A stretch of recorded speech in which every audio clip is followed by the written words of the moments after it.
Assalamu алейкум, бардык алам жараткан Аллах Таалага мактоолор болсун. Биздин сүйүктүү пайгамбарыбызга салам салаваттарды жолдоп, бүгүнкү маанилүү маек аттуу уктуруубузду баштамакчыбыз. Насихат радиосундабыз 90 жана 9 жыштыгында. Бүгүн бизден конокто өзгөчө меймандар, андыктан сурооңуздар болсо 96 94 жана 41 телефондор аркылуу байланышка чыгып сурооңуздарды берсеңиздер болот. Биздин бүгүнкү берүүбүздүн коногу инвестор, атайын Кытайдан келген десек болот, Кыргыздан алгачкылардан болуп чыккан Life Coach, инвестор, ошондой эле жашоого машыктыруучу Максат Муктаров агайыбыз, кош келипсиз. Ошондой эле агайыбыздын коллегалары десек болобу, же болбосо партнеру дейбизби? Жапаров, ошондой эле Чыңгыз Жапаров, коуч, Life Coach жана Нуржамал Шамшиева, бизнес woman, Life Coach бүгүн бизде конокто. Кош келипсиздер. Таңкы маанайыңыздар кандай? Абдан жакшы. Биздин студияга кош келипсиз. Муктар агай, Максат агай, кош келипсиз. Негизи эле Кыргызстанга кандай келип алдыңыз? Кыргызстанга аябай жакшы келди. Бул жолу өзгөчө болду. Анткени билесиздер, 3 жылдан бери пандемия, Кытайдан чыга албай, жолдо жабык дегендей. Эми жол ачылганда ошол мекенди сүйүү, анан бул жак келип биз Казакстан, анан Кыргызстан келдик. Азыр ошол иш максатында кези болуп атат. Ошол убакта бул жердеги биздин жашоого машыгуучулар менен жолугуп, алар менен баарлашып келдим ошо. Биздин бүгүнкү темабызда жашоого машыктыруучунун кыргызга тийгизген таасири тууралуу сөз кылмакчыбыз. Негизи эле ошолор кандай таасир бере алат кыргыздын өнүгүп өсүшүнө, ойлонуусуна, аң сезимине, ошол тууралуу сөз кылмакчыбыз. Андыктан сиздер дагы буюрса бул теманын тегерегинде бир жакшы ой бөлүшөсүздөр деген ишеничтемин. Анан негизи эле алгач ошол Life Coach дегенге бир кыскача түшүндүрмө берип баштасак. Life деген жашоо, coach деген тренер, машыктыруучу деген да. Ошол жашоого машыктыруучу. Машыктыруучу өзгөчө спорттордо болот го, мисалы бокс, башка күрөш мындай. Эми биз ошол сыяктуу эле жашоого машыктыруучу. Эмне деген жашоого машыктыруучу? Биз төрөлүп өскөндө кээ бир нерселерди билебиз. Мисалы мектепке барабыз же үй бүлө же парасат деген эмелер билебиз. Бирок жашоого чынында кантип машыгат? Бул деген сөз кантип адам бактылуу болот дегендечи. Көп бул жөнүндө изилденет да. Ошолдо ошол жашоого машыгуу үчүн өтө маанилүү нерселерди, мисалы жөнөкөй мектеп, университетте үйрөнө албайбыз. Мисалы эч кайсы университет келинчең менен кантип бактылуу жашайсың деген бир темасы жок, факультет жок, бул жерде ошондой эме жок да, сабак жок. Ошого азыркы убакта жашоого машыктыруучулар, мындай айтканда тренерлер, ошондой мектеп, университетте окутулбаган нерселерди үйрөтөт. Бул мындай айтканда неформальный нерселер болуп калат көбүнчө. Бирок эң керектүү нерсе, мисалы адам кантип баяганын билбесе кыйын болот, бактылуу жашаганын билсе кыйын болот. Ошого биз азыр командабыз менен ушул убакта буякта компания ачып, эки дүйнө жашоого машыгуу борбору ачтык. Эки дүйнө дегенде бул тиги дүйнө, бул дүйнө деп элдердин оюна келет, бирок биздин ошол эле убакта ички дүйнө, сырткы дүйнө деген бар. Эки киши баш кошкондо эки дүйнө баш кошот, ошол сыяктуу. Ошол жерде биз жашоого машыктырабыз.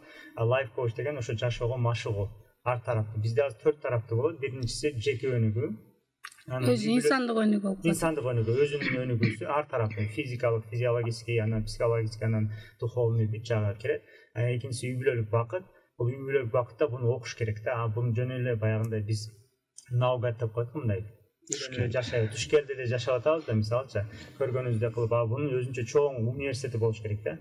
Кантип үйлөн деген, анан алар диплом алыш керек, бул турмушка чыга алат, уже бул үйлөнүп алат деген определенный тесттерден өтүш керек. Ошол сыяктуу. Ошон үчүн бактылуулук дагы өзүнчө, үй бүлөлүк бакыт өзүнчө. Ошого өнүгүү бизде 4 тараптан жеке өнүгүү, үй бүлөлүк бакыт, анан бизнес же иш.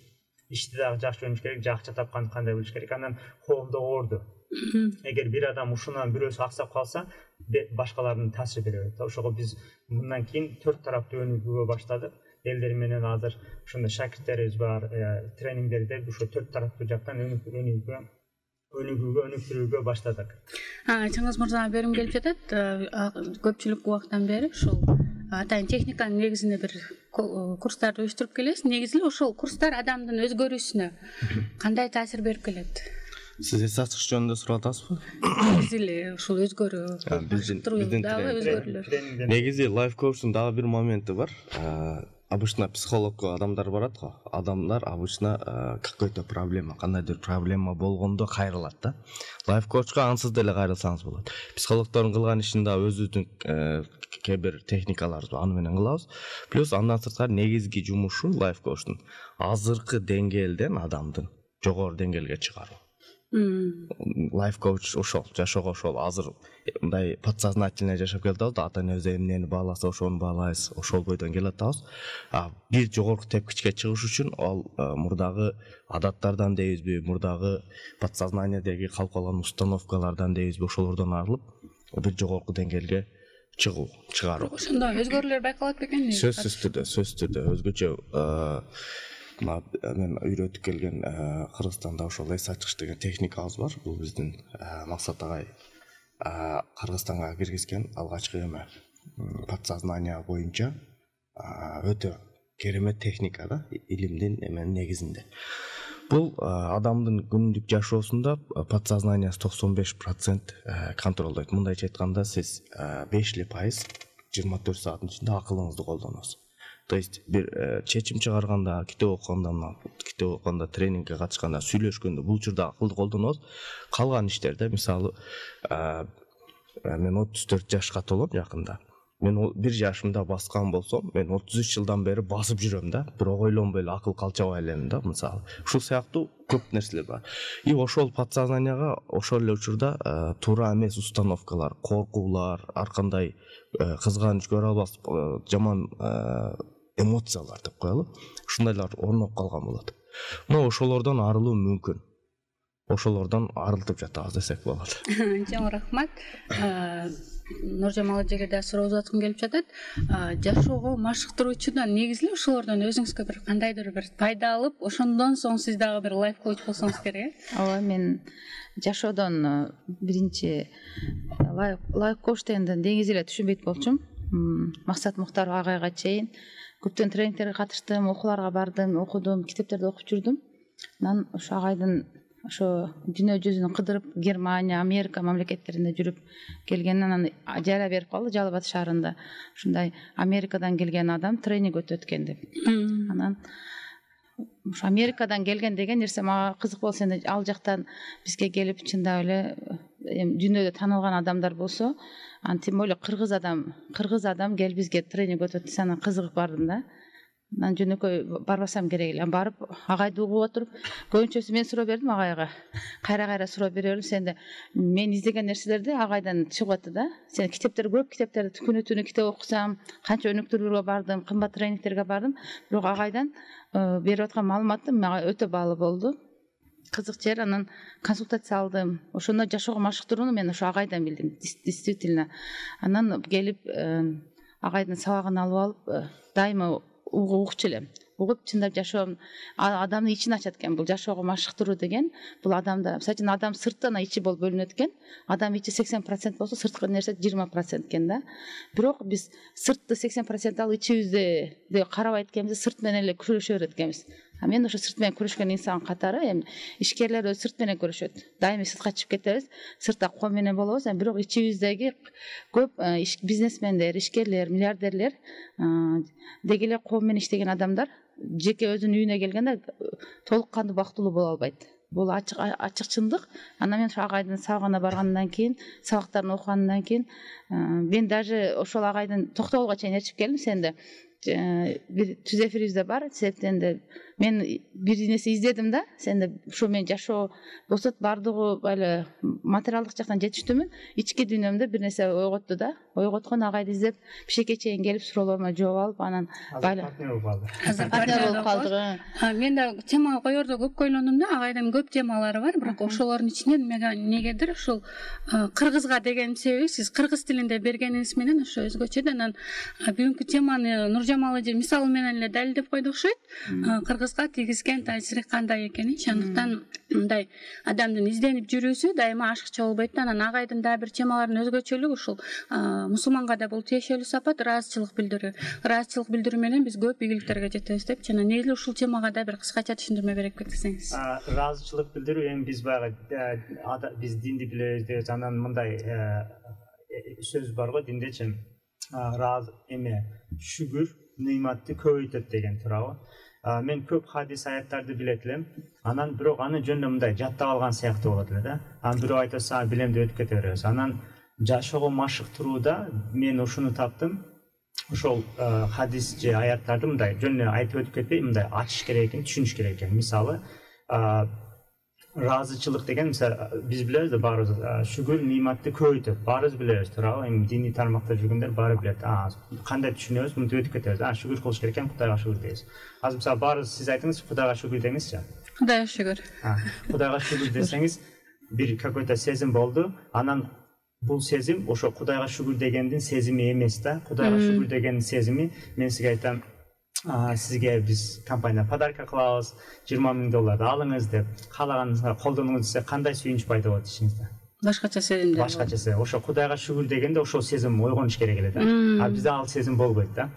Көбүнчө байкадым, Кудайга шүгүр дегенде биздин элде мындай карасаң нааразычылыктын чувствосу болот, болобу? Кудайга шүгүр, алты саным аман деп мындай нааразы болуп атат да. Кудай сиздин жүрөгүңүз карайбы же сөзүңүздү карайбы? Жүрөгүңүз карайт. Ошондон кийин биз мындай техника кылдык.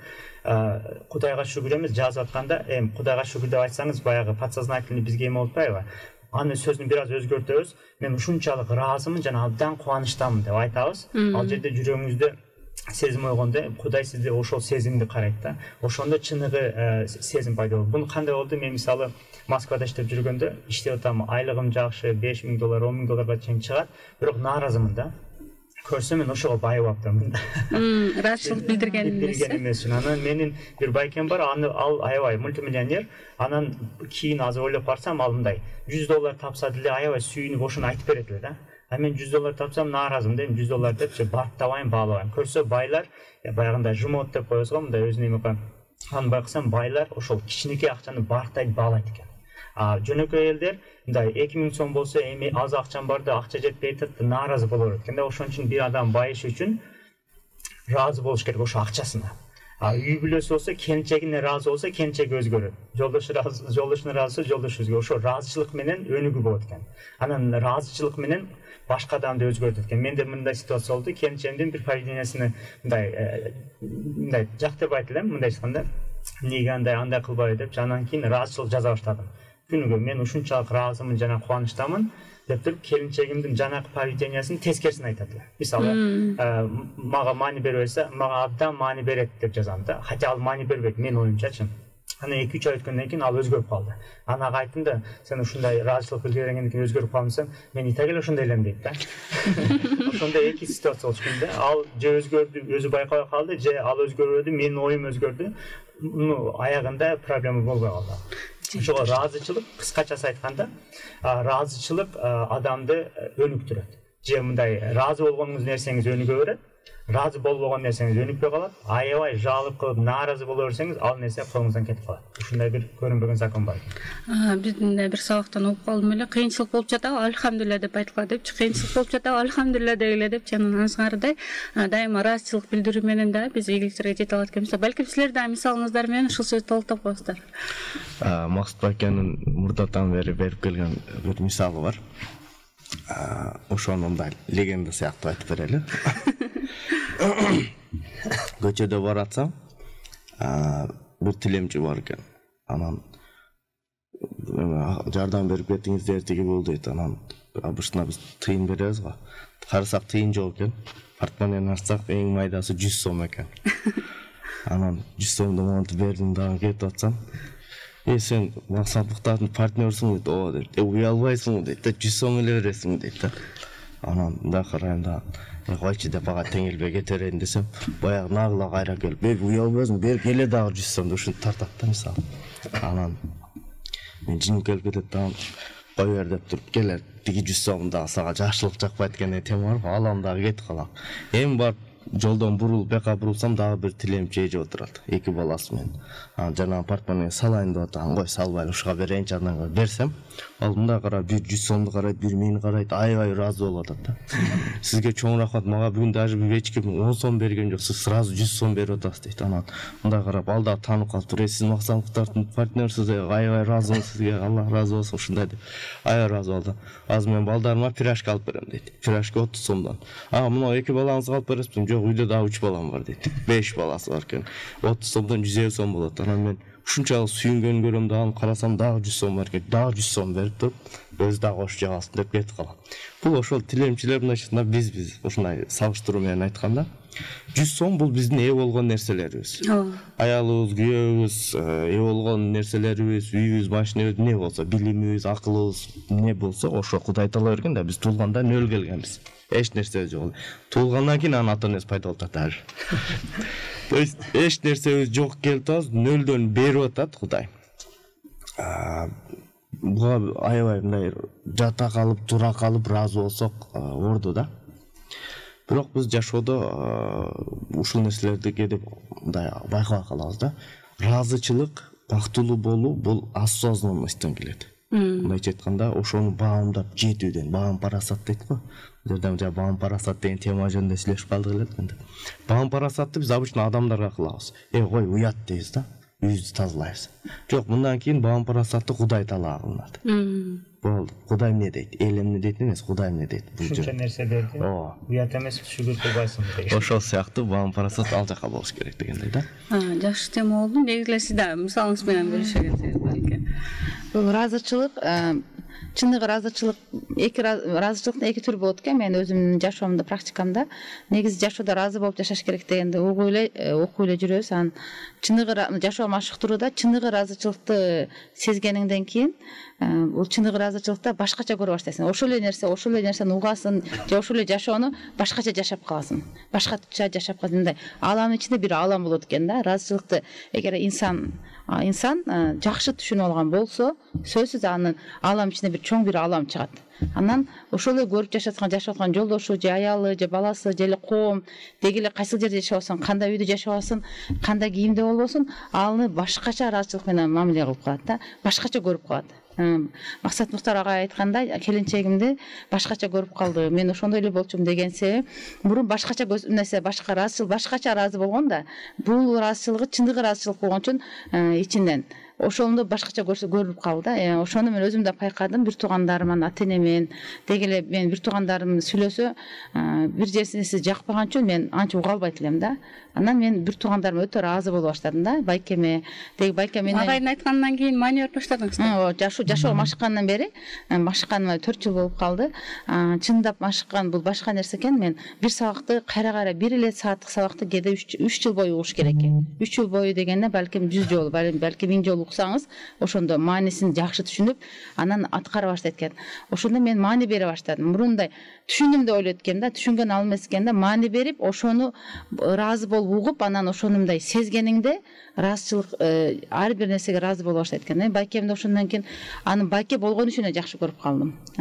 Бир нерсени эч нерсеге шарттанбай, анан Кудайга дагы мен бир нерсени байлабай калдым. Мисалы үчүн биз жашоодо мындайбыз го. Мисалы үчүн байкебизге бардык, биз үмүт кылдык да, мисалы үчүн бизге ошо акчаны бериш керек. Же бир инсандан да бир нерсени күтөбүз. Ал инсан бербесе, биз эмне кылабыз? Ичибизден наразы болуп, балким ушун биз күткөн нерсе болбойт, үмүт деп коет го, үмүттөнүп калдык. Анан биз наразы болуп, балким ыйлай беребиз, же болбосо капа болуп кетип калабыз, же болбосо сүйлөбөй коебуз. Биздин каалаганыбыз болбой калды да. Ал негизи биз Кудайга байлап айтабыз да, ичибиздеги ыраазычылыгыбызды Кудайга байлашыбыз керек да. Ал кайсыл жактан келишине биз күтпөшүбүз керек да. Ошондо сен ар бир убакта ыраазы болуп бактылуу болот экенсиң. Материалдык нерсеге да байланбайчы. Ошондо эмне алдыңан чыкса да сюрприз болуп жашайсың да жашоодочу. Ошону биз көбү аны эмнеге ыйлап атасың, эмнеге тарымтасың, эмнеге капа болуп атасың десе, менин жашоомдо ушундай проблема болуп калды дейт да. Сенде ал башка бир инсанга байлап болгон үчүн нааразы болуп атат да. Эгерде Кудайга байлаган болсо, ал нааразы болбойт. Ошо кандай ситуация болсо ыраазы болуп кете берет да. Инсан ар бир убакта бактылуу, анан бай болуп, кайсы мезгилде жан дүйнөсү эгер жашоодон кете турган болсо, бактылуу ыраазы болуп өтүп кетет экен. Мен ушуну өзүм практикамда азыр да колдонуп келатам.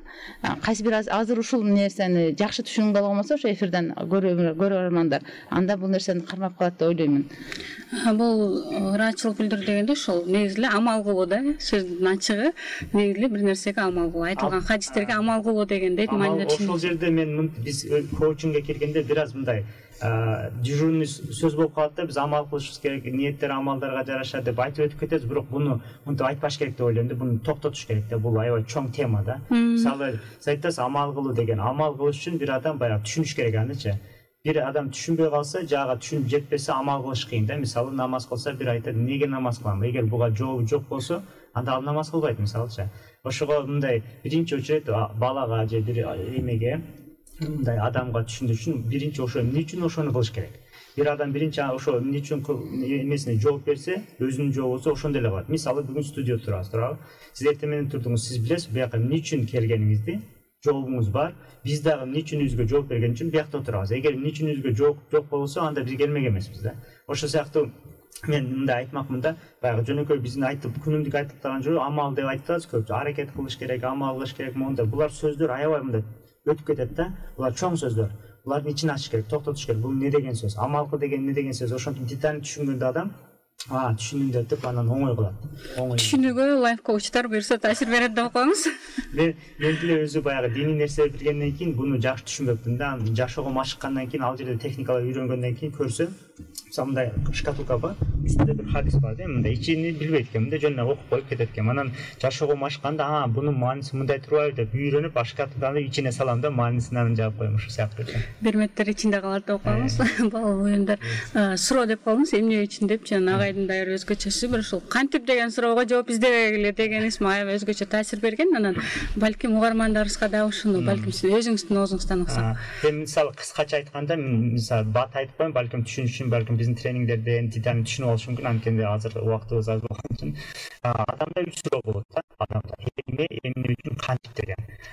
Бул эмне деген суроону Кудай адамга берген да. Ал кааламайынча эмне каалап атасың деп атпайбы, ошо биздин кыла турган ишибиз башка нерсени таштап, аракет кылыш керек, мындай кылыш керек эмес. Биринчи отурабыз дагы эмне каалайм. Эмне деген зат атоочу болот. Этиш эмес. Биз каалагандарыбыз көбүнчөсү этиш. Үй алам деген этиш, Москвага барам, ушундай этиштер. Эми адамдын ийгиликтүү, бай, бактылуу болуш үчүн этиш эмес, биринчи каалаганы эмне. Ошону адам өзү айтыш керек. Анткени Кудай адам кааламайынча ага бербейт да. Каала берейин деген бар да, туурабы? Значит, ошо эмнени каалайт, ошону табабыз. Экинчиси, ал эмнеге эмне үчүн дейбиз. Мисалы, эмне дедик, эмне каалайбыз мисалы азыр? Барбы бир нерсеңиз, каалаган нерсеңиз эмне деген? Машина, мына машина дедиңиз, ооба. Машинаны каалайм, эмне үчүн каалайсыз? Ошого жооп бересиз. Анткени суукта жакшы барайын, тигиндей дешиңиз билүү, өзүңүз сеним бар. Анан кантип дегенде, азыр акчаңыз жок болсо эмне кыласыз? Студияда иштейм, мындай кылам, ошентип оюңузда кетет да, кантиптин жоопторчу. Кантипке биз жооп бербейт экенбиз. Кантипке мынтип жооп берсек, аябай күчтүү болот экенбиз.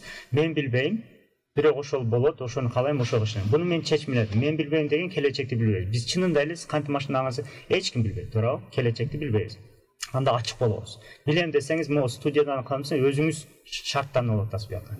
Анан ошол болот деп атабыз. Аятта айтылат, мен пендемдин каалаганын бердим дейт Кудай. Значит, биз любой жаман жакшы кааласак берет экен. Значит, ал болот экен. Мен билбейм, бирок ошол болот. Ошону каалайм. Каалашыңыз керек, анан берет. Анан ошого ишенем. Биз мисалы тренинг өткөндө биз убакыт койбойбуз. Мисалы декабрда, мисалы 2023-дө деп койбойбуз. Ошон үчүн биз ага жакында болоруна канча процент ишенебиз, ошонун болоруна. Ошо ишенич процент коебуз. Жогору ишенсек жакында болоруна. Анда ал күнүмдүк план. Азыр ашсың жумалык, анан ошентип кетет да. Ошого бизде көбүнчө баягы убакыттарды койбой, анткени 2023 бул убакыт, биз bundan күтө албайбыз. Биз кимден күтүшүбүз? Кудайдан күтүшүбүз керек да. Алла катаян берсин, иншалла баары боло берет. Ассаламу алейкум, Максат мырза, сиздин сабагыңызга катышып жашоосунда бурулуш жасагандар көп элеби дейт. Абдан көп. Биздин отзывтарга караңыз, Instagramга кириңиз, ылдыйда барыңыз жазыңыз. Менин хейтерлерим башты жок да, мына жан келгендер хейтерлер жазып калат, анан кийин ага да жакшы тил менен айтсам, ал өзгөрүп кетет да. Биринчи муну ая жаман айтат, мен жаман айтпайм да, анткени ал өзүнүн проблемасын чыгарат да. Мен аны таанып алсам, ага бир жамандык кылып алсам, ал жаман жазса, ал өзүнүн проблемасы да. Ошон үчүн мен аны эмпатия кылам. Действительно жаман настроение турса, адам эмне кылып калат? Сөзсүз жаман жазат, ал жакшы жаза албайт да. Настроенияси жок кишинин көзү жакшы нерсени көрө албайт. Бул психологияда ушундай. А настроенияси жакшы кишинин жаман нерсе көрө албайт да. Ошол эле жерде. Азыр мен настроениям жаман болсо, ол жерде бунуңуздар мындай экен, тиңдей деп. Суу экен тиги булда баштайм, негативге кирип. Жакшы болсо мында жакшы радио ачып алып турат, жакшы болду да, эми болсо, ошого настроенияси жаман болсо, жакшы нерсе айта албайт. Настроенияны көтөрсө болобу негизи? Азыр ошо настроение көтөрүү техникасын чындыз жапарып айтайын. Кантип көтөрөт? Эч ким Настроениябыздын бизде жашоодо негизи эле маанайыбыздын, негизи эле жашообуздун жоопкерчилиги башка бирөөлөрдө да. Башка бирөөлөргө жүктөп койгонбуз.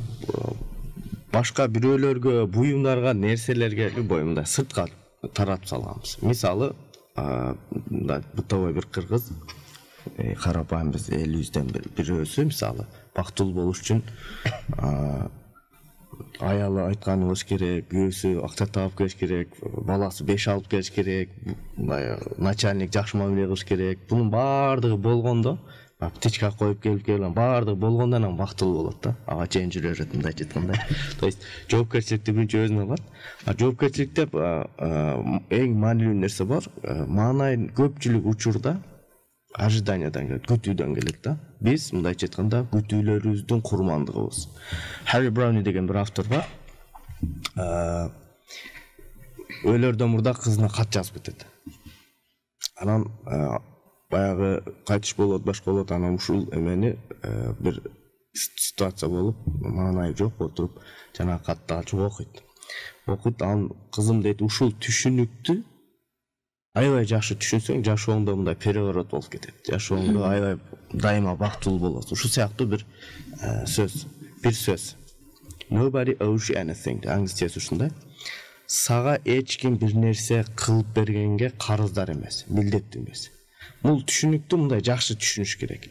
Бул жерде баягы, мен значит күйөөмө тамак жасабашым керек экен, деги бул мен балдарымды карасам, карабасам деген нерсе эмес. Муну просто алат адам оюнда алып жүрөт. Мисалга, келинчегим мага тамак жасаганга милдеттүү эмес дегенди, мисалга, оюн деле алып жүрөт.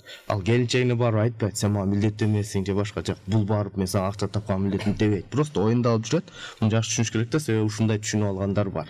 Сырттан. Мен сага кылып беренге милдеттүү эмесмин дегенде сырттан барып айтып салат деп коңузу. Айтып салат баары элечи. Бул туура эмес түшүнүк. Аны просто оюнда алат. Бул деген сөз уже күтпөйт. То есть курсагыңыздын жоопкерчилиги да өзүңүздө, маанайыңыз бүт баары өзүңүздө, жашооңуздун жоопкерчилиги өзүңүздө болгондо, анда сиз мындайча айтканда маанайыңызды буза турган бир нерсе калбайт да. Мен курсагым ач болсо, мен күтпөй барсам, мисалга, келинчегим күнүмдүк жашоосун эле, бир күн жасап калды, бир күн бала менен жасабай калды, мисалга. Жасаган күнү кандай болот? Мен итак эле күткөн жокмун. Күтпөгөн нерселер бизге жашоодо сюрприз боло берет. Күтүлбөгөн нерсе да сюрприз итак эле. Эми күтпөй барсам жасабай калыптыр. Мен ансыз деле күткөн жокмун. Разочарование болбойм. Бизде ошол капаланткан, ачуузду келтирген башка булар күтүүлөр. Ошол күткөнүбүздөн улам биз курман болуп атабыз. Өз күтүүлөрдүн курмандыбыз. Эч нерсе баягы кылып бергенге милдеттүү эмес. Ошондой кабыл алсак, любой ситуацияда биздин маанайыбыз түшпөйт. Мындай маанайыбызды түшкөн учурларды карасаңыз, ошол күткөндөн улам болот да. Анан эмеге байланыштуу, маанайга байланыштуу да бир эмелер бар, кээ бир техникалар. Мисалы, эртең туруп маанайыңыз жок, эч ким менен урушкан жоксуз, башка жок. Мисалы, бир техника бар. Көзгүгө карап адам жылмаят. Жылмайганда адамдын подсознаниясы чын жалганды түшүнбөйт. Мисалга, сиз түшүңүздө аябай бир нерседен качып, ушундай кыйналып, чуркап, анан тердеп дегендей. Ушундай болдуңуз, карасаңыз ойгонуп кеттиңиз, диванда жатасыз. Бирок сиз чындап эле эмне болтасыз? Сезип атасыз. Кыйналгандай, чарчагандай, тердеп ушундай диванда жатып эле. Эч кыймыл кылбадыңыз кача. Бул анткени подсознание чындай түшүнүп атат. Ушул сыяктуу эле күлгөнүңүздө, жылмайганыңызда деле, жылмайып бир канча мүнөт же секунд ушундай турганыңызда көз аркылуу кирет да. Кайра эле ушундай бир техника бар. Ушул ыкманы колдонобуз, ыраазычылык билдиребиз. Анан жанакы мындай жылмайсак, адам мындай жалган жылмайсак деле мындай азыр жалган чын билинбейт да. Сизге жылмайсам, жалган жылмай атам, бирок сиз чынын алып өзүңүз жылмай атасыз. Ошол эң биздин эң жакшы техника мына. Мага бул дүйнөдө эч ким бир нерсе кылбайга милдеттүү эмес. Бул аябай жакшы нерсе. Муну жакшы түшүнсөңүз, анда эч кимге мындай күтпөгөнүң үчүн мындай нааразы боло албайсыз да. Анткени итак эле ошону эми күткөн жоксуз да. Анан жөнөкөй нерселер сюрприз боло берет да. Биз сизди чакырат деп билбедик, чакырганга милдеттүү эмес элеңиз, бирок чакырып калдыңыз, бизге аябай бактылуу сезим пайда болду. Бизнесте үйрөтөсүздөрбү деген да суроо келиптир. Балким Нуржамал эже кыскача жооп берип койсун. Ооба, биз бизнес боюнча машыктырабыз. Бизнес дегенди түшүнүп алсак жакшы болот. Бизнес деген сөз бул проблема деп которулат. Кыргызчасы күрөшүү. Күрөшүүдө адам бир техникалар үйрөнүп алышыбыз керек. Рингке чыгыш үчүн бир боксер дагы бир техникаларды билсе, ошонун негизинде өзүнүн каршылашын 5 мүнөттө же балким 10 мүнөттө жыгып алат. Бул жашоодо деле өзү күрөшүүнү үйрөнүп алсак, күрөштү техникалар үйрөнүп алган негизинде жана өзүнүн дизайнын кылыш керек бизнеске. Бизде ошондой курстарыбыз бар, сабактарыбыз бар. Марафондорубуз бар атайын сакталган Telegram каналында, ошолорду алып көрсө болот. Түз эфирлерде бекер маалыматтарды берип турам. Instagram баракчама катталып кетсе болот биздин баракчаларга. Кыстырма иретинде айта кетели, Нуржамал эже 19 жашында бизнесин баштаган, жаңы. 19 эмес. Андан да кичине 12 жашыман. 12 жашында. Өзүмдүн жеке бизнесимди крупныйрагы 16 жаштан башталган. Андыктан бизнес боюнча суроолоруңуздар болсо өзүнчө личкага кайрылып 15-16 жашымда бул адамга өзү жашында 12 жайлыгы Кудай да ошондой бир нерсе берет экен да, жанагындай 15-16 жашында ошондо менде тыйы болбогон экен да. Тыйы болсо дагы бир чектелүү болгон, ошо көп тыйы болбогондуктан ушундай Кудайдан неамат берилип, ошо 15-16 жашымда жеке бизнесимди баштагам. Жашоодогу кыйынчылыктарды жеңүүгө жардам бере аласыздарбы дейт. Негизи коучтар жардам бере алабы? Биздин ишибиз ошол да. Биздин ишибиз мисалы кече 3 консультация болду, Алар мисалы келип өзүнүн көйгөйүн айтты. Биз алар ошолордун көйгөйүнү ошонун чечтик да. Атак биз мисалы марафон кылсак биз жалпы сүйлөйбүз да. Бирөөнө керек эмес, аны билбейбиз да кимге керек болгонун. Анан жеке консультациялар бар. Алар келгенде алар акылуу андай деш мүмкүн, бирок ошол маселесин чечип кетет. Жашоодо мындай нерсе бар да. Мындай кымбат, арзан деп атат да. Мен мисалы кээбирде бир нерсени көрсөм, аяттан ушундай болуп турбайбы деп уже жашоом өзгөрүп кетет. Бир нерсени көрсөңүз же бир сүйлөмдү окусаңыз, менин коучумга биринчи киргенде бир сүйлөм, өзүм коуч болуп жүрөткөм, өзүм байкадым, бирок ошол жерде түшүнгөндө мындай бир сүйлөм болчу да. Башыңа эмне келсе, баары нейтральный. Азыркы студияда отурабыз, бул нейтральный. Бирөөбүз жакшы деп алабыз, бирөөбүз жаман деп алабыз. Өзүбүз кабыл алабыз да.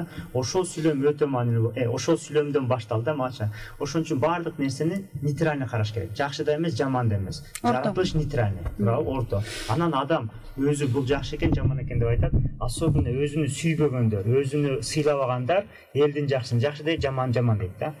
Өзү сүйүүсүз, сыйлоосу жогору болгондо Кудайдан берилген ошо өзүнү таандык жакшы жамандар болот да. Ошого бул дүйнөдө эч нерсе жакшы да эмес, жаман да эмес. Биз аны өзүбүз эме кылабыз да. Ошого ошону жакшы билген адам түшүнүп калат да жашоодогу нерселерди. Өзүбүз гана жакшырта алат экенбиз да. Өзүбүз жакшыртабыз дегенде мындай да.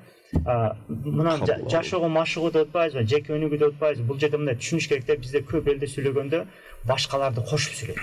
Ошондо биз мындай бир техника чыгардык да. Кудай бар, мен бар, сен бар деген. Кудай бар деген техника, мисалы Кудай бар деген, Кудайдын кылган бүт нерсесине биз кийлигишпейбиз. Азыр кийлигишип атабыз. Эмнеге пандемия болду, тиги болду, аны эми жараткан эме кылып атат да, мисалы контролду канчага вирус кимдерге канча өтөт, мисалы, аны биз кантип контрол кылабыз. Ошону биз кабыл алабыз. Бунун бир жакшы жагы болсо керек. Bunun bir hikmeti bolsa gerek деп туруп, Кудайдын ишине кийлигишпейбиз. Анткени кийлигишкенибизде аяк кыйналып калабыз. Болгон энергиясы Кудайдын ишине кантип кийлигишет? Кийлигишип атат адамдар, энергиясын жоготот дагы ошол жерден калып калат. Ошон үчүн Кудай бар дегенде Кудайдын кылган ишине кийлигишпейбиз да кабыл алабыз. Биз үчүн жакшы экен. Анан сен бар деген бар. Менден башка баары сенге кирет. Анан мисалы сиз бирдемке айттым, жакшы коучмун, сизге насихат айттым. Менин каалоом менен Кудай сизге ошол нерсени бербейт. Неге дегенде Кудай анын ортосун тошуп койгон. Анткени сиз өзүңүз каалашыңыз керек. Билесизби, өзүнү өзгөртмөйүн деген. Мен канчалык айтсам да болот. Эгер вдруг мен айтканды сизге Кудай насип кылып калса, ал жаман нерсе болсо, анда ал адам ташыргытат дагы. Эгер жакшы нерсе болсо, мисалы сооп боло турган болсо, ал сооп жазылбайт. Анткени мен айткан үчүн сиз кылып атасыз да. Сиз өзүңүз решение берип кылганда ошондо сооп жазылат. Ошон үчүн Кудай эки адамдын ортосунда кийлигишти. Ошо тагдырга кийлигишпе деп атпайбы? Анда мен энергия коротпошум керек. Мен таасир берем, аны сөзсүз кылыш керек, могу ишти иштешиң керек, моундай кылышың керек, ал болбойт, анткени ал өзү каалабады, Кудай да бербеди.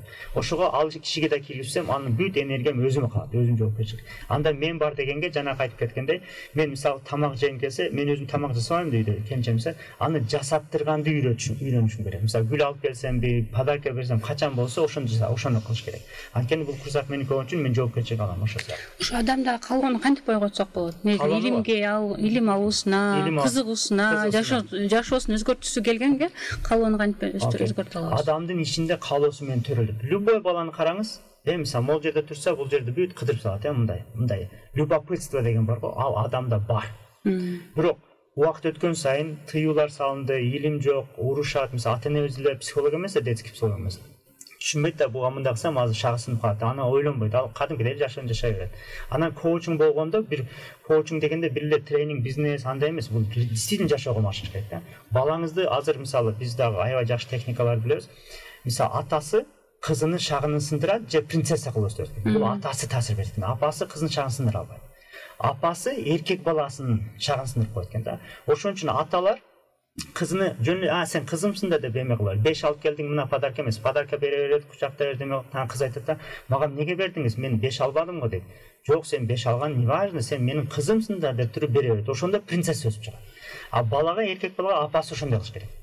Баламсың да деп подарка берет, эме кыла берет. Бала айтат, мен эчтеке кылбадым го, эшик шыпырбадым же, бирдеңке оңдободум же, 5 албадым десе, сен баламсың да деп туруп бере берсе, ал принц болуп өсөт. Анан принц кимди күтөт? Принцессаны күтөт. Принцесса кимди күтөт? Принцти күтөт. Мындай жөнөкөй эмеге турмушка чыгарбай же үйлөнө бербейт да. Ошон үчүн бул техникалар дагы өтө маанилүү. Ошон үчүн биз жашоого машыгуу дейбиз да.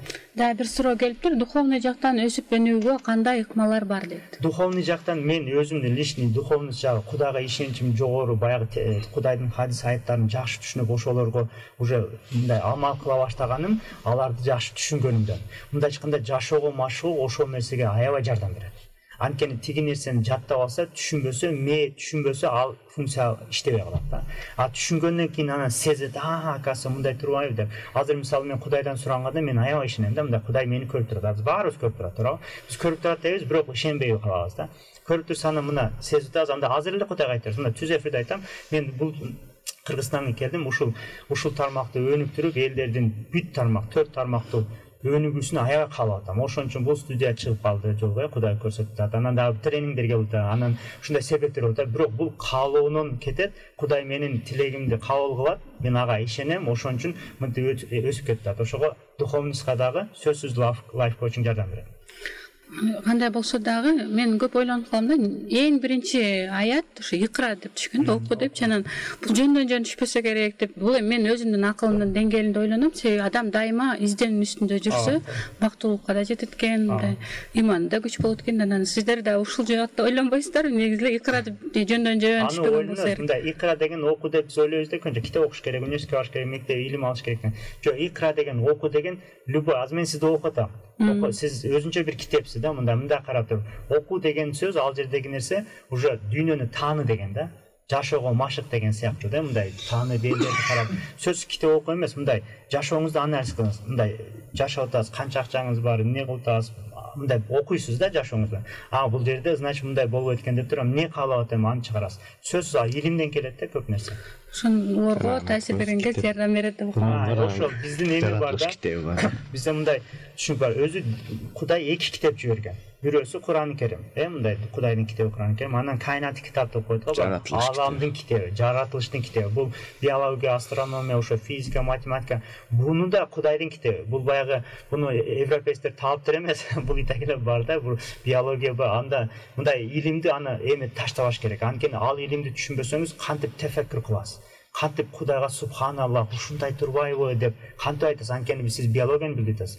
Мисалы жөнөкөй эле нерсе, 2 гитараны жан-жанага коюп туруп, калың кылыны бирөөсүн ойносоңуз, тырыңдатсаңыз, экинчи калыңга кылына тийбесеңиз да ал кыймылдайт. Мындай бир физически тийген жок да, бирок буга таасир этет. Мисалы бул көрүнбөй эле тиге таасир этет сыяктуу. Мындай нерселер укмуш нерсе, бул уже физика менен. Ошон себептен адамдын өнүгүүсү да башкаларга да таасир берет деген сөз болуп атат да. Духовный жактан өнүп өнүгүүгө кандай ыкмаларыңыз бар дейт? Балким сиз да кыскача иретинде айтып кетесиз.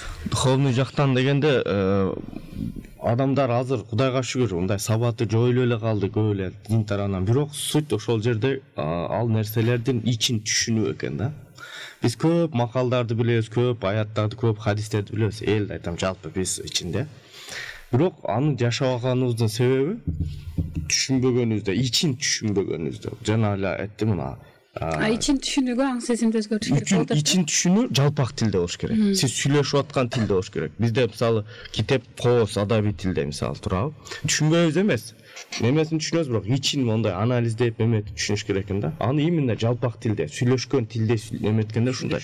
Мисалы, көп аяттарды укканбыз, башка болгон ал клише деп коет баягы. Жаттап алган сөздөр да подсознательно өтүп кете берет. Жана Кудайга шүгүр дейли болуп калган да. Амалдар ниетке жараша же башка деп өтүп атабыз, бирок мунун эмеси чечмелегеси аябай чоң бир инсайт жыгат да негизи. Анан мындай нерсе бар, жанагыга улай. Бул жак Кудайдын китеби, бул жак илим, жаратылыш китеби, Куран китеби башка. Бул жерде бир суть бар да. Мисалы пандемиядан мисал берейин. Бир врач бар.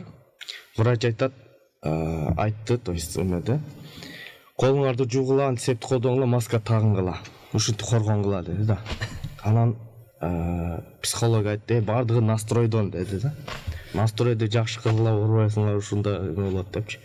Орuyum десең орuyсуң, короче, ушул сыяктуу ал өзүнчө бир техника берди. Анан ошол молдо дейбизби, илим жолдо жүргөндөр бардыгы Кудайдан деди. Бардыгы туура негизи, эч бири ката эмес. Бирок эң туурасы бар да.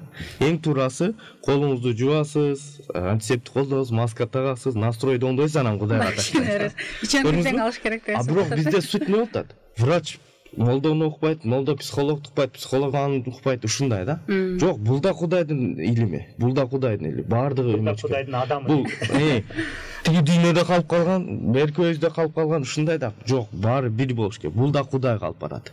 Ошо бөлбөш керек дегендей да. Мисалы, көбүнчө ошол духовный жакта болом дегендер уже математиканы, башканы не кыласыз, ушундай кетип калбаш керек да. Бардыгын бир тарапка. Бардыгын бир. IT технология, аны да билиш керек, проблема жок. Мындай заман менен шакес баягы бияктагы нерселер бычактай эле деп коюңуз да. Бычакты жакшы жака колдонсо болот, жаман жака колдонсо болот. Любой математиканы башканы жакшы жака, жаман жака колдонуп кете бересиз ушул сыяктуу. Жашоодогу эң негизги баалуулуктар кайсылар? Айтып бере аласыздарбы дейт. Жашоодогу баалуулуктар мен ойлойм, учурчак. Өткөн чак өттү, келер чак да алдыда билбейбиз, тагдыр билет. Учурчак эң баалуу нерсе адамда. Күндөгү учурчакты эгер күндө ала турган болсок, Кудайдан берген күндө учурчакта жашоо. Учурчакта өзүңүз кандай алып жүрөсүз, өзүңүз кандай баалайсыз. Анан баалуулуктар, дүйнөлүк баалуулук бар, анан жеке адамдын баалуулугу бар. Ичиңиздеги сиз эмнени баалайсыз? Мисалы үчүн бир адам суу ичсе, бир адам кофе ичет да. Анын баалуулугун кофе кирип калган болсо, бир адамга суу ичкен эртең менен туруп, суу ичкен баалуулук кирип калат. Анан өзүнүн баалуулуктарды билип, мисалы үчүн эки адам жашаса дагы эки адамдын баалуулугу бар. Эгер алар баалуулугун тактап алса, жашоодо кыйналбайт. Эмнени баалайт. Эгерде ал эмнеден пайда болот десе, баалуулукту баалаш үчүн бул самооценканы көтөрүш керек, самолюбияны. Аны кандай кылып көтөрөбүз десе, ал бир техника бар. Бунун эртең менен турганда, саар турганда эле Кудайга ыраазычылык билдиргениңизден кийин өзүңүзгө эң азында 20 жолу рахмат айтышыңыз керек. Өзүнө туруп суу ичип рахмат Нуржамал, кийим кийдиң рахмат айтып, кандай болсоң, кандай абалыңда болсоң, ошо абалыңда ыраазы болосуң, ошол абалыңа жана баалуулуктарыңа ыраазы болосуң да, күнүнө ошондон самооценка, самолюбияң көтөрүлгөндө сага эмне жагат, эмне жакпайт, кайсы баалуулуктарың уже тактала баштайт да, мындай өзүң айырмалап. Мисалы үчүн бир магазинге бара турган болсок, кийим тайдан турган болсоңуз, мен жолдошумду же болбосо бир досумду эшитип алып, мына жараштыбы деп 10 адамдан сураган болсом, анда мен өзүм баалуулугун билбегендин признактары. Өзүм сүйбөгөндөн алиги ар кимдин пикирин сурай берем да. Эгер өзүм толук сүйгөн болсом, өзүм баалуулугун билсем, мен эмне каалайм, эмне мага жарашат, эмне жарашпайт, анда мен тез эле тандалып чыгып кетем магазинден. Бул жашоо деле бир магазин сыяктуу. Ошон үчүн биз өзүбүз баалуулугубузду дагы адамдарга, мисалы үчүн партнеруңа же болбосо жолдошуңа же балаңа, кызыңа өзүң эмне баалаганыңды дагы жакшылап аныктап айтып койсоң, ал ошого карап мамиле кылат, сен кыйналбай жашайсың. Бирок учурчак менен жашап, ошол жашоону, ошол адам ошол учурчак менен жашаса, өзүнүн баалуулугун да жоготпойт, бактылуу да. Баалуулук деген бул адам ичиндеги самооценка самолюбөтөн өзүнүн баалуулугун тактай баштайт. Ошон үчүн күндө эң азында 20 жолу кандай абалда болбосун ошону кылса болот. Өзүнү сүйгөндөн кийин чындыгы өзүнүн баалуулугу чыгат, анан башка бирөөлүк чыкпайт. Ошону күндө кылса өзгөрүү байкалат Өзүн сүйгөн, күндө өзүн сүйүүдө текеберчиликке кирип кетпейт. Биз ойлойбуз өзүн катуу сүйсө текеберликке кирип кетет деп. Ал биздин мурдагы эл эмне дейт деген келип калган, элдердин айтуусу боюнча биз ошону кабыл алып калганбыз. Эл эмне дейт дегенде бир адамдан негизи эле коркуу бар да. Бир нерсени кылууда дагы адамдар коркот. Ошол нерсени кантип жеңсе болот? Коркууну как раз жакшы эме кылды. Мен ушул канча жылдан бери издеп бир техника издедим. Анткени коркуу подсознанияда ал өчпөйт да. Аны чыгарыш кыйын. Сиз дагы өмүр бою коркуп жүрөсүз. Мисалы бир жыландан коркосуз, уже бул болбойт да. Же баягы каруселде мондо эме түшөт, ошондон корккон болот. Бийиктиктен корккон ошо. Ошого издеп жүргөндө ошо азыркы айткан биздин эс ачкыч деген техникабыз бар. Подсознаниядан ошо коркууну 5 мүнөттө чыгарып коет. Анан подсознание чыкты деген сөз кийин эстегенде дагы коркоо берем эмес. Уже бүт мындан кийин вообще коркпой каласыз. Жөнөкөй учурда баягы унутуп калсаңыз эстегенде коркосуз, унутпасаңыз коркпой сыяктуу. Бул жерде чыгып кетет да подсознание. Аны биле жүрүш керек деп коебуз. Жок, келиңизде мисалы үйрөтөбүз биз жакында. Канчанчы числода? 18-19. 18-19да биз мында элге үйрөтөбүз ошону. Билинбеген менен биздин эфирибиз аяктап баштаптыр. Кызыгып кеттик окшойт. Жакында боло турган программаларыңар менен анда кыскача иретинде айта кетиңиздер, анан эфирибизди жыйынтыктайлы. 16-17 январ күнү Кудай буйрса чоң учуз өтө турган чоң тренингибиз бар. Ар кимдин өзүнүн темасы бар. 2 сааттан Кудай буйрса 3 тренерден 3 башка темадагы. Менин темам мисалы кыял чындыктын баш аты. Кыял өтө маанилүү да. Адам чоң ийгиликке жашын кыял өтө маанилүү, ошону аябай чечмелеп берем. Анан Чыңгыз Жапаровдун темасы меники кыялымдагыдай жашаймын, анан мындай бөлчөк бар, анан мынбы мындай. То есть жашаймын дегенде болушу мүмкүн, ошол инсайт берилет да, ошо кыялымдагыдай жашоого. Анан жашаймын дегендер өзүнө птичка коет, же болбосо жаңы мынбы деп суроо берет, ал жерде инсайттар алып сыяктуу маанилүү. Меники кыялымдагы бизнес. Жашообузда баары эле кыялданат, анан бизнес кылгысы келет. Азыркы заманда, азыркы учурда кандай бизнес кылуудагы, кыялында бизнес ашырууда кандай техникалар колдонот, ошо боюнча берилет. Анан ошол эле убакта мен атайын Кытайдан келген үчүн мен чет өлкөдө 21-22 жылдан бери иштеттим да. Мындай айтканда өмүрүнүн жарымы чет өлкөдө өттү да, ошо Европада, Америкада, Турция, Россияны, Кытайда да. Мен ошол жактан алып келген ошолордун түшүнүктөрүн, алардын жакшы жактарын алып келип, ошол менен да бөлүшөм да. Анан ошондо биз башка дүйнөлүк элдерден да үйрөнгөн болобуз да. Агай менен кеңири темада көп теманы сүйлөшсө болот. Мисалы бала тарбиялоо боюнча, пландоо боюнча, максат коюу боюнча эле негизи эле агай 1 сааттык аздык кылып калат экен. Ошондо болсо да ыраазычылык билдирмекчибиз. Анан бир жакшы сөздөрүңүздөр менен анда эфирибизди жыйынтыктап берсеңиздер. Мындай айтканда мен дүйнөлүк машыктыруучуга жол баштадым. Анан ошол убакта Кыргызстанга биринчи салымым, мындай айтканда мен билимимдин зекетин Кыргызстанга берем, ушуну уюштуруп атам. Артымдан 2 шакиртти даярдап, булар партнерлор болду, булар аябай өнүктү. Азыр Кыргызстанга аябай жакшы нерсе алып келет. Мен мындан кийин дүйнөгө чыгып, башка өлкөгө чыгам, бирок сиздер менен да чогуу болом. Ошого айтарым, ушул менин жакын партнерим Чыңгыз Жапаров менен Нуржамал Шамшиеваны, Максат Муктаровду билгенде эле билесиз. Азыр айткандарын көрдүңүз, канчалык жакшы инсайттарды айтты. Ушунчалык илимдери күчтүү бул кишилердин. Ошолорду мындай айтканда мен дүйнөгө чыгып кетсем, экөөнү таштап кетем деп. Кыргызстанга келипсиз, каалаган убакта кааласа түштө дегендей, ылайыкта бир убакыт болсо да буюрса чакырып турганга аракет кылабыз. Негизи эле адамдар жашоого дайыма эле машыгуунун үстүндө, изденүүнүн үстүндө жүрүш керек экен. Ошол боюнча бир жыйынтыктасаңыздар. Мен могу сиздердин угармандардын, көрөрмандардын ар биринин бай, бактылуу, ийгиликтүү болушуна ишенем чын жүрөктөн. Болгону сиз чечим чыгарыңыз, каалаңыз. Оттой жанган каалооңуз болсун. Эмне каалаганыңызды так билиңиз, жана аны оттой жанган каалоо менен каалаңыз. Болду, калганы келет. Сиз болгону решение бериңиз, чечим чыгарыңыз. Калганы келет өзү. Кези менен. Каалооңуздан күтөбүз чечимдерди буюрса. Бул насихат радиосуна ыраазычылык билдирип кетем. Андан да сизге ыраазычылык берем. Атайын таңкы учурду сиздер уюштурбай, биз үчүн уюштуруп келгениңизге Бул дүйнөлүк деңгээлге чыксын радионуздар. Сенде кыргыз элибизге пайдалуу болуп атканына, значит бул бир жашоосун жеңилдетип атат. Кыргыз элибизден ошол угармандарга дагы жашоосундагы кыялындагы эмнени калса учурчакка алып келип, азыркы учурда эмнени калса да ошо учурчак менен жашоосун каалап кетем. Биз көбүнчөсү келер чак же өткөн чак менен жашайт экенбиз. Каалоолорум бул жашоодо өзүбүздүн ар бир убакта абалыбыздан бактылуу учурчак менен жашап, ийгиликтүү, бактылуу, анан бай инсандардан болушун каалап кетем. Биздин жашоо машыктыруу борборубузга келишиң, анан биздин клубтарыбыз ачылат жакын учурларда. Анан биздин жандуу тренингибиз бар. 16-17 январга баарыңыздарды чакырып кетем. Кыргызстанда живой деп коет орусчасы. Офлайн түрүндө дүйнөлүк коуч Максат Мухтаров, Чыңгыз Жаппаров, Нуржамал Шамшиева бул сиздерди күтөт. Баарыңыздарды келиңиздер. Билеттер Сум, Бефа, Гоюнда, Азия Моллдо сатылып жатат. Барып алсаңыздар болот. Ал жерде биздин командабызда менеджерлер, куратор, консультанттар сиздерге жакшы маалымат берет. Баарыңызга ийгилик. Келип бергениңиздерге баарыңызга ыраазычылык коюп, сиздерге дагы. Чоң рахмат, ыраазычылык билдирмекчибиз. Мухтар агайдын дагы Максат агайдын дагы ишине ийгилик кааламакчыбыз. Дүйнөлүк коуч деген бир чоң эме койдуңуз. Бул да сиздин ушу тил билгениңиздин да бир таасири болсо керек. Андыктан ушинтип кыргыздын атын алыска таанытып жүрө бериңиз. Ишиңиздерге ийгилик кааламакчыбыз. Сиздерге дагы чоң ийгилик каалайбыз. Сиздер менен мен Салтанат Асанбекова болдум. Кийинки эфирлерде дагы буюрса ушинтип таңда дагы саламдашып калабыз деген бир жакшы ниет менен бүгүнкү берүүбүздү аяктамакчыбыз. Кийинки берүүлөрдөн жолукканга чейин ассаламу алейкум.